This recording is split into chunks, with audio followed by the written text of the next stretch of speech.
তো হাই হেল্ল' নমস্কাৰ বন্ধুসকল, welcome back to my another blog. তো বন্ধুসকল, আমাৰ আচাৰৰ বিজনেছৰ কাৰণে আজি মানে কি হ'ল, আম আনিব যাওঁ। আমাৰ মাহীহঁতৰ ঘৰত আম আছে বোলে, তো মাতিছে আম আনিব। তো চাওঁ অলপ কিমান পাতে।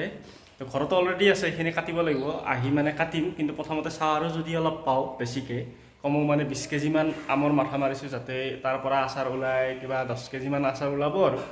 তো চাওঁ তাতে কিমান পাওঁ, যিখিনি পাওঁ উঠাই লৈ আহিম একদম।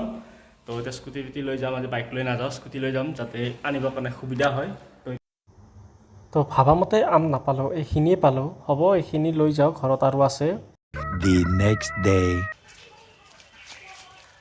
তো বন্ধুসকল, এইটোৰ আচাৰ বনাম এইবাৰ। তেতেলী চাওক কিমান ধুনীয়া, একদম আঙুৰৰ নিচিনা লাগি আছে। তো এইখিনি হ'ল, তাৰপিছত ইফালে অলপ আছে,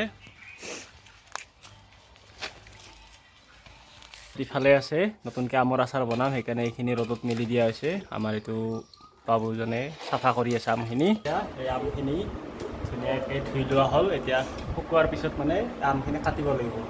এনেকৈ কাটি এনেকুৱা ডাঙৰ মানে কি, এনেকৈ ফালি লৈছোঁ ফাৰ্ষ্ট, তাৰপিছত সৰু সৰু টুকুৰা কৰিম।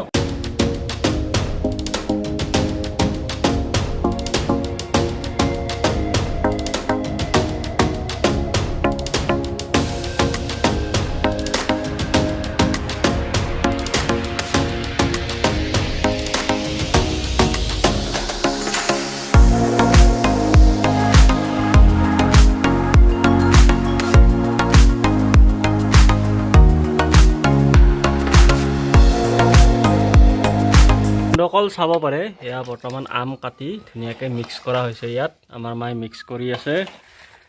তো ইয়াত কিবা কিবি মছলা দিয়া আছে। জিৰা ধনিয়া, কি মছলা আছে? জিৰা ধনিয়া, কালজিৰা, মিঠি চব, তো ক'লা সৰিয়হ, বগা সৰিয়হ, গোটেইখিনি মিক্স কৰি পেষ্ট বনাই ইয়াত দি দিছে চাওক। তাৰপিছত ইয়াত বনাইছিল আমাৰ এইটো কঁঠালৰ আচাৰ। এইটো চাওক, ইয়াতো একে, এইটো খাই বৰ সোৱাদ লাগে। আপোনালোকে কেতিয়াবা খালে গম পাব, এইটো বহুত ধুনীয়া লাগে খাবলৈ। তাৰপিছত অকল এইটো হ'ল আমাৰ আচাৰৰ তেল, মানে আচাৰৰ তেলটো এইটো গৰম কৰি লোৱা হৈছে। তাৰপিছত ইয়াত নিমখ আৰু এইবিলাক এই জলকীয়া গুড়ি কৰি ইয়াত মিহলি কৰা হৈছে, যাতে মানে বস্তুটো মিক্স হৈ যায় বা এটা গৰম এটা ভাল লাগে খাবলৈ। তো আপোনালোকে খালে গম পাব পিছত। তো এতিয়া ইয়াত আৰু এইখিনি মিক্স কৰিব লাগিব। এইখিনি হ'ল, ইয়াত আছে আপোনালোকৰ কালজিৰা, মিঠি গুটি আৰু জিৰা গুড়া, ধনিয়া গুড়ি, বহুত কিবা কিবি আছে আৰু। তো এইখিনি ইয়াত এতিয়া মিক্স কৰি দিওঁ।